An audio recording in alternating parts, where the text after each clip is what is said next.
luz no caminho e paz no coração de todos vocês que acompanham o Diálogo Espírita. Neste e nos próximos 2 programas, nós vamos trazer aqui uma espécie de minissérie. E do que trata ela? Vamos analisar o espírito ou a alma imortal na sua longa jornada evolutiva e dividida em 3 etapas simples: passado, presente e futuro. Hoje, no primeiro episódio, digamos assim, nós falaremos sobre o passado. Como e o que o nosso olhar pode enxergar daquilo que já ficou à retaguarda. Do passado desta atual encarnação é bem mais fácil, não é mesmo? Basta recorrer à memória. Mas e das reencarnações pretéritas, sem recorrer às regressões, né? O que fazer para entender como chegamos aqui do jeito que nós somos? Nos programas seguintes, a gente vai ver então os tempos presente e futuro, né? O que realizar no hoje para garantir um futuro feliz, seja em corpos materiais ou fora deles. Não percam esta nossa viagem do espírito no tempo.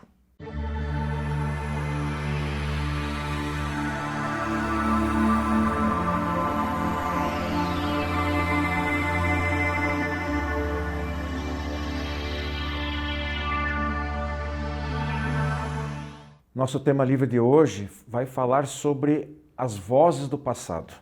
Nós, espíritas, e de um modo geral todas as pessoas que acreditam que a alma sobrevive à morte do corpo, que talvez não tenha iniciado essa existência no berço, mas já antes, nós temos essa visão de eternidade ou de imortalidade. Então nós sabemos que nós temos um passado, temos o presente e hoje teremos um futuro.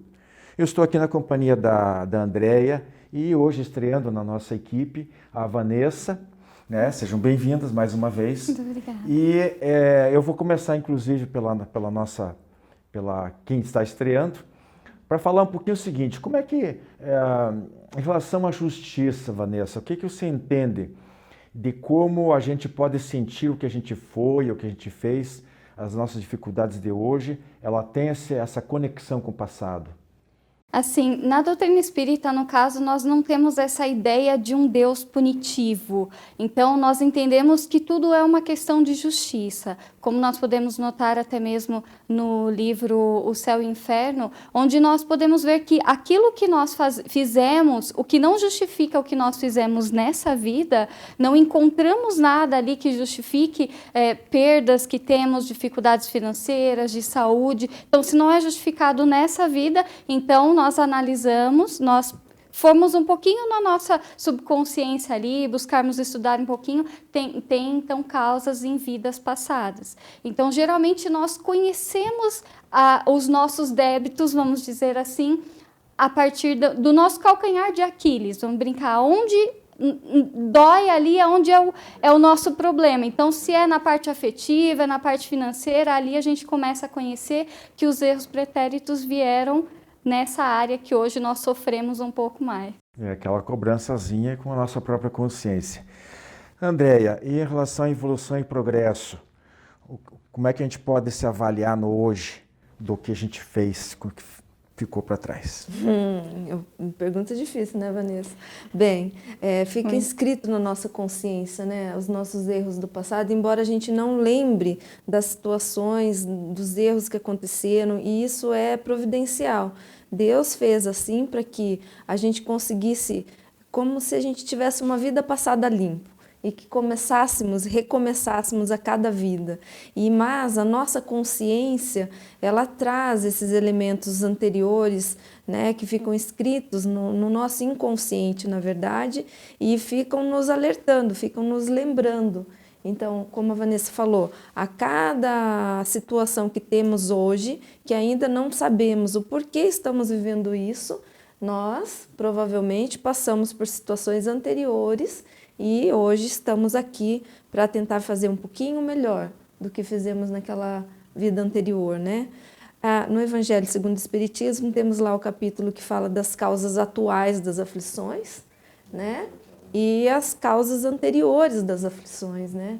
E a consciência é o nosso grande, na verdade, juiz que nos auxilia, né? A melhorar a cada dia, a termos consciência daquilo que estamos fazendo, e ela nos alerta.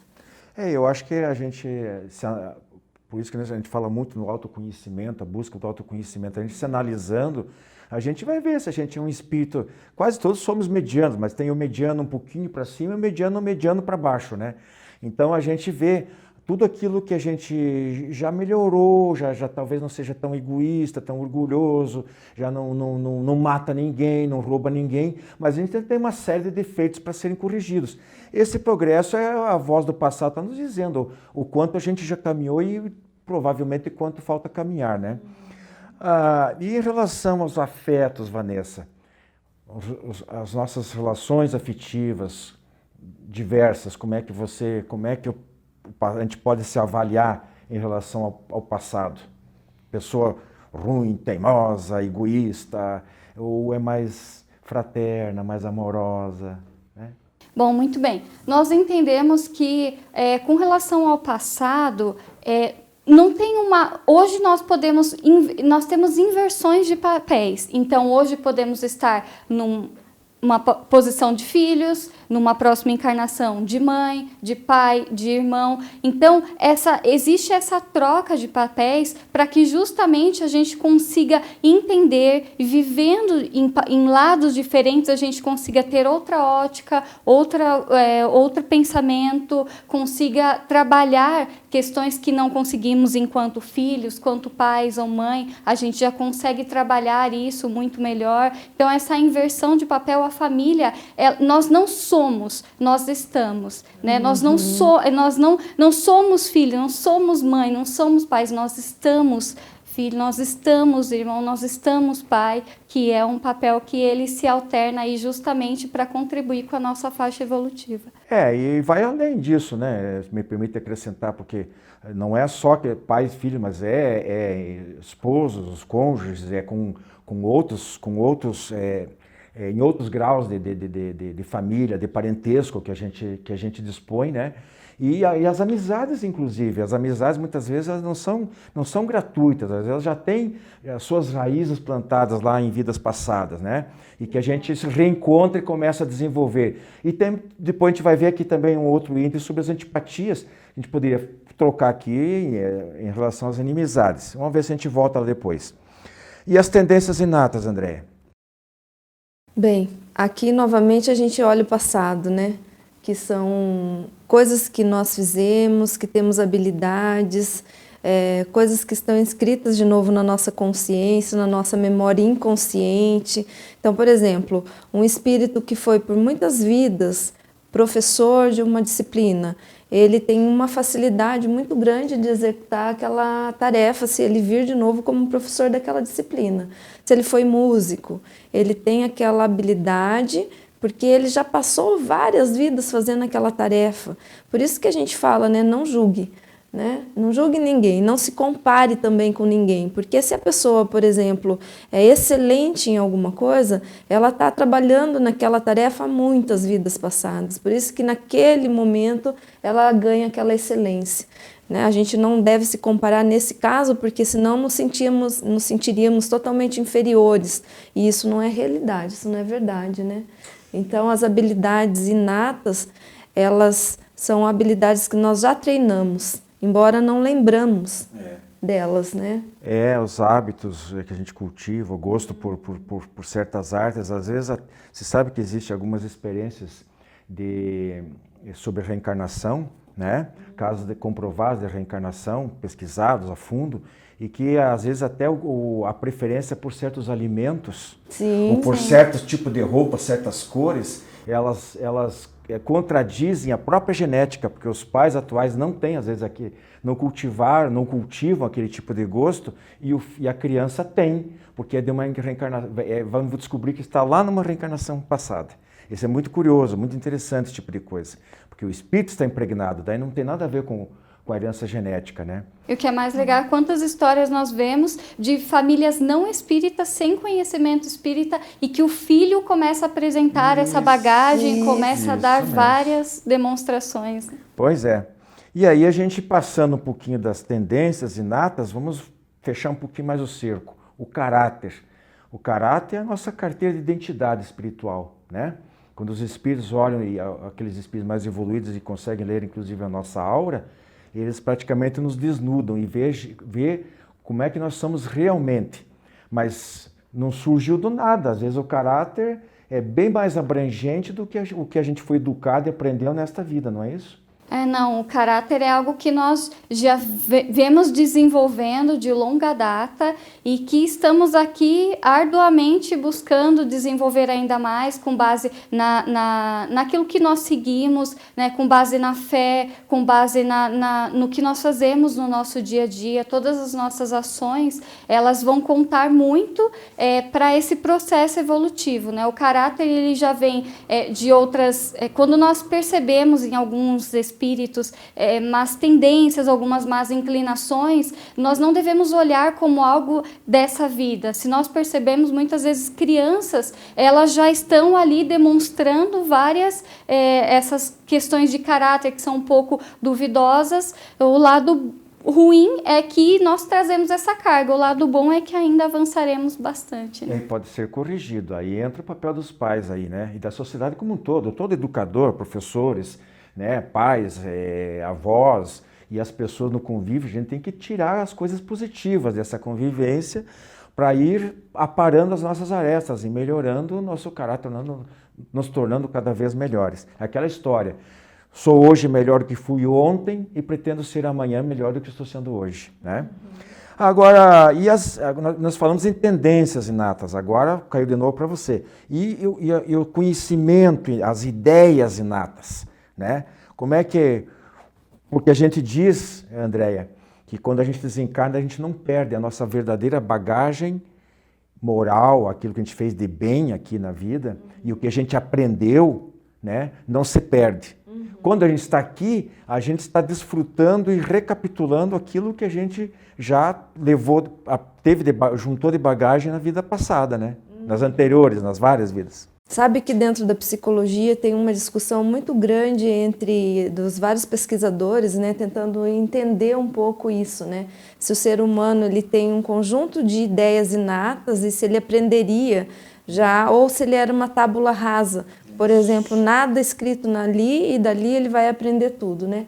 Há pesquisadores e teóricos que defendem que o ser humano ele vai aprender tudo nessa vida. Então aqui a gente vê uma tendência muito materialista, né, de uma aprendizagem que se dá só nessa vida. Porém, nós temos, como falamos anteriormente, todo o conhecimento de vidas anteriores. Então, não tem como a gente não ser influenciado por essas ideias. Então, temos sim, e mesmo que nós não tenhamos a memória exata do que vivemos, do que fazemos, de como foi, onde moramos, a que grupo familiar pertencemos, nós temos dentro de nós, gravado lá no inconsciente, as nossas habilidades, os nossos gostos, o que a gente fazia ou não fazia, a tendência, né, como falamos há pouco. Então, a gente vai compreendendo um pouco melhor. A ideia materialista já não entende assim. Entende que nós vamos aprender nessa vida, a partir do desenvolvimento.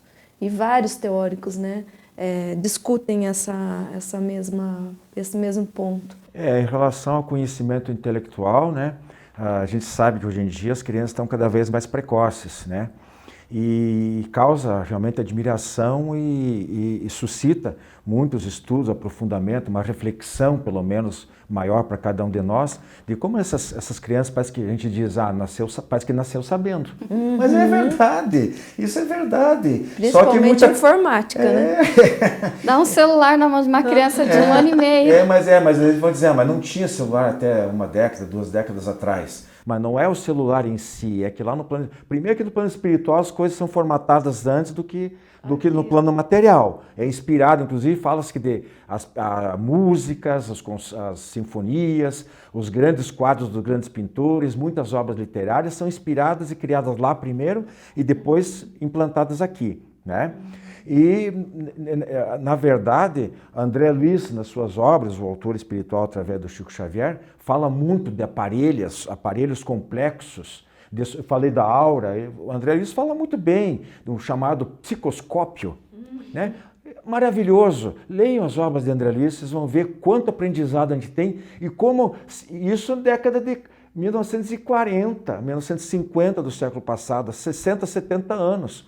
Como André Luiz já se antecipava no surgimento de alguns instrumentos que nós estamos vendo hoje fazendo parte do nosso cotidiano.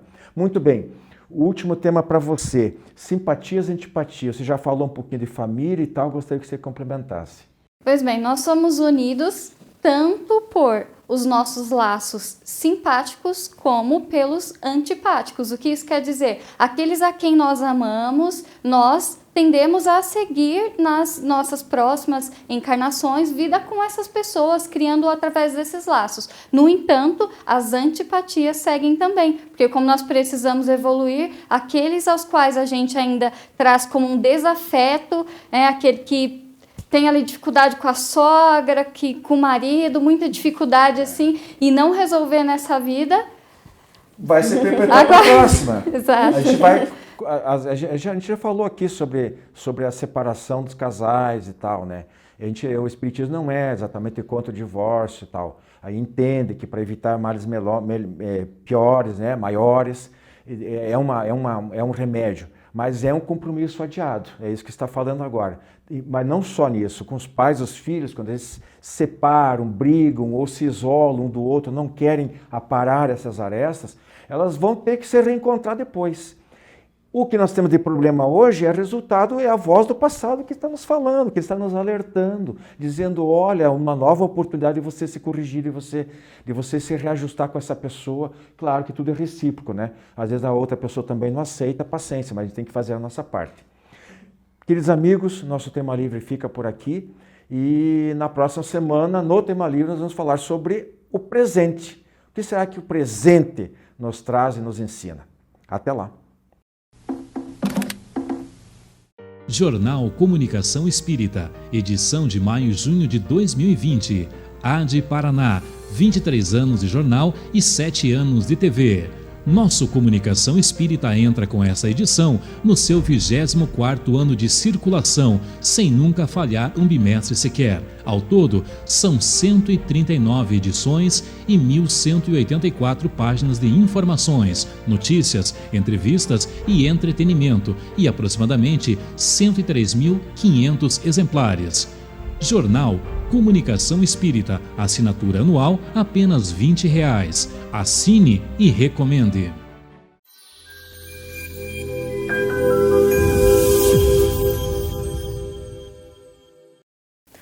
Olá, amigos! No quadro Fonte Allan Kardec de hoje, falaremos sobre um tema de extrema importância para esses dias atuais que estamos vivendo, a indulgência. Nós vamos falar basicamente do capítulo aqui do livro do Evangelho segundo o Espiritismo, que é o capítulo 10º, mas também falaremos brevemente sobre uma pergunta do Livro dos Espíritos. Eu vou ler, como sempre, um trechinho aqui do capítulo do Evangelho para nos servir de base, para que a gente consiga fazer a reflexão em cima desse texto. Diz assim... Aqui é importante também, antes de eu ler, a gente lembrar que o capítulo todo diz: bem-aventurados os que são misericordiosos. E ele começa falando do perdão, mas o capítulo vai falar também do quanto é importante nós olharmos as nossas faltas e não focarmos tanto na falta dos nossos irmãos. E o capítulo termina, então, falando da indulgência. Ele fala antes do perdão das ofensas, não julgues para não ser julgados, e assim por diante. E no trecho de indulgência, ele traz assim: a indulgência não vê os defeitos do outro, ou se os vê, evita falar neles, divulgá-los. Ao contrário, encobre-os para que só delas sejam conhecidos. E se a malevolência os descobre, sempre tenha desculpa pronta a abrandá-los. Mas uma desculpa plausível, séria, nada daquelas desculpas que, tendo ares de atenuar a falta, na verdade, ressaltam com pérfida habilidade. A indulgência nunca se ocupa dos maus atos do outro, a menos que seja para prestar um serviço, tendo ainda o cuidado de atenuá-lo tanto quanto possível. Ele não faz a observação, chocante, nem traz repreensões nos lábios, apenas conselhos, nos mais das vezes velados. Quando lançais críticas, que conclusão se pode tirar de vossas palavras? Que vós, que censurais, não fizeste o que repreendeis, que sois melhores que o culpado. Então, que vós, ó homens, quando julgares vossos próprios corações, pensamentos e atos, sem vos ocupar do que fazem vossos irmãos. Quando abrireis vossos olhos severos apenas para vós mesmos. Então, sede, pois, severos para convosco e indulgentes para com os outros.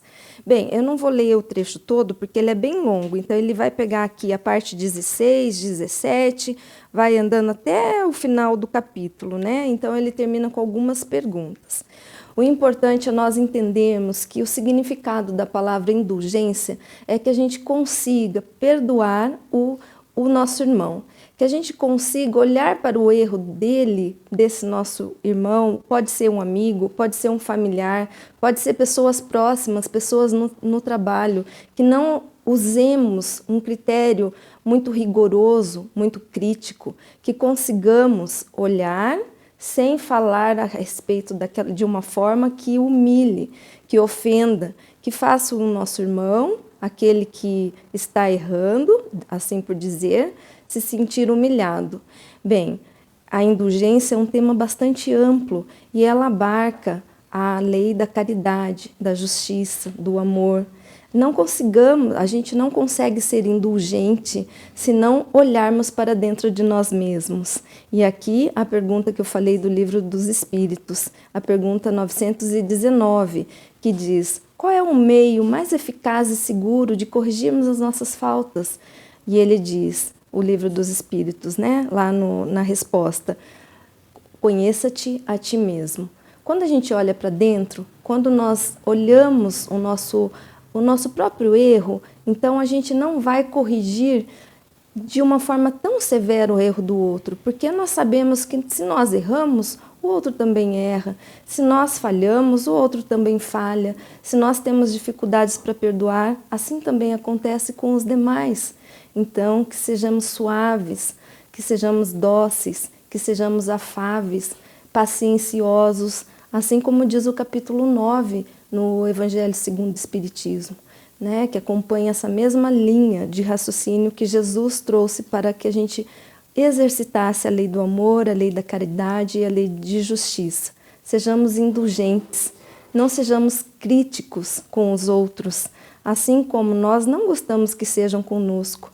Então, irmãos, que fique essa mensagem para os dias de hoje, tão necessária a indulgência.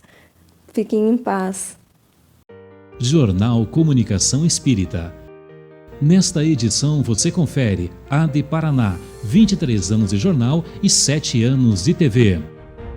A fatalidade na doutrina espírita. Os dois lados da mediunidade do reverendo Staton Moses. E ainda, na seção livros que eu recomendo, a obra A Biologia da Crença, Jornal Comunicação Espírita, assinatura anual apenas R$20. Assine e recomende. Visite nosso canal no YouTube e confira nosso acervo de programas, debates, entrevistas, o diálogo aberto na visão espírita. Programa Diálogo Espírita, ADEPR no YouTube.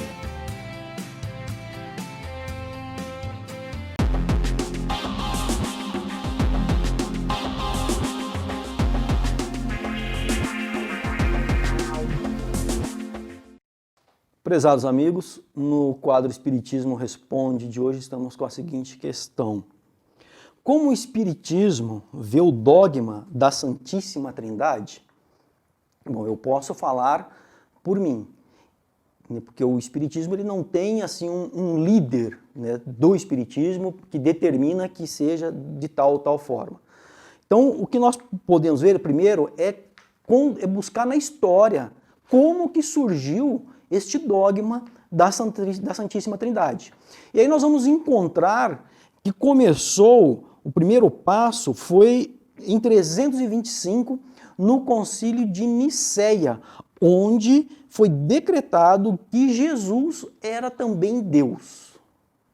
Então aí a gente já tem que parar para começar a pensar. Espera aí, 300 anos atrás, um cidadão, homem, que viveu junto aos homens, que nasceu da mesma forma que os homens e que foi tido como um revolucionário e por isso foi crucificado, né, morto na cruz, né, ao lado de ladrões, de marginais.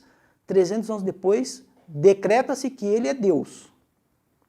Né? Então, isso aí para mim soa muito estranho. Isso para não falar que, segundo os historiadores também, né, existiu uma grande divergência no colegiado se Jesus era ou se não era Deus, até determinarem que ele era Deus. Há historiadores, inclusive, que diz que alguns chegaram às vias de fato, né, por divergirem dessa ideia. Mas, enfim, decretaram lá, né, que Jesus era Deus. Né? Mas nós sabemos que Deus é um só. Então, como é que Jesus também era Deus? Aí, 56 anos depois, no concílio de Constantinopla, em 381, aí foi proclamado o dogma da existência do Espírito Santo. Então, peraí, até 381 o Espírito Santo não existia. Aí se reúne um grupo de bispos, de padres, e fala, não, a partir de agora existe o Espírito Santo. É assim que funcionam as coisas. Então nós temos que pensar, refletir, né, porque aí sim foi estabelecido o dogma da Santíssima Trindade. Mas a doutrina espírita ensina a nós que Deus é único. Né, porque se existissem vários deuses, o universo seria um caos. Então Deus é um só. Então Jesus não é Deus. E o Espiritismo não entende essa questão da Santíssima Trindade, do Espírito Santo. Um fato interessante de entendermos também é que, para a época, era comum que os povos determinassem o aspecto trino do Criador, do divino. Por exemplo, no Antigo Egito existia Osíris, Ísis e Horus. No hinduísmo era Brahma, Vishnu e Shiva. Para os caldeus existia Anu, Nuá e Bel.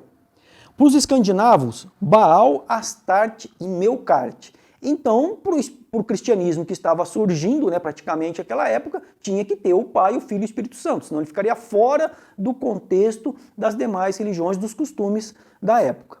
Né? Então, por isso também que instituíram esse dogma. E daí, como é dogma, não se discute.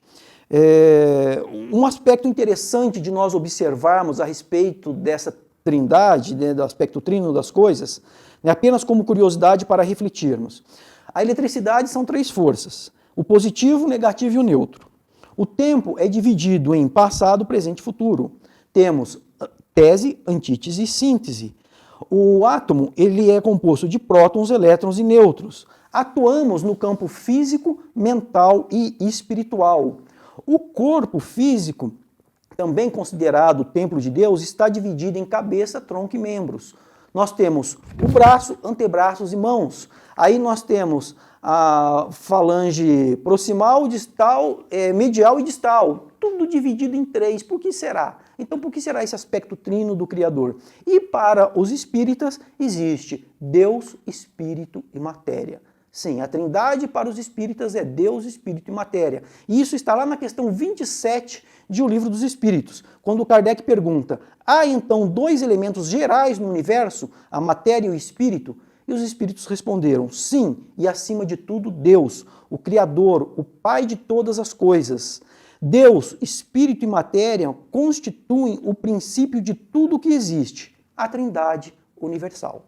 Então essa é a trindade para os espíritas. Esperamos ter respondido essa questão e continue mandando as suas dúvidas para o e-mail que aparece aí na nossa tela, que será respondido nos próximos programas. Muita paz a todos.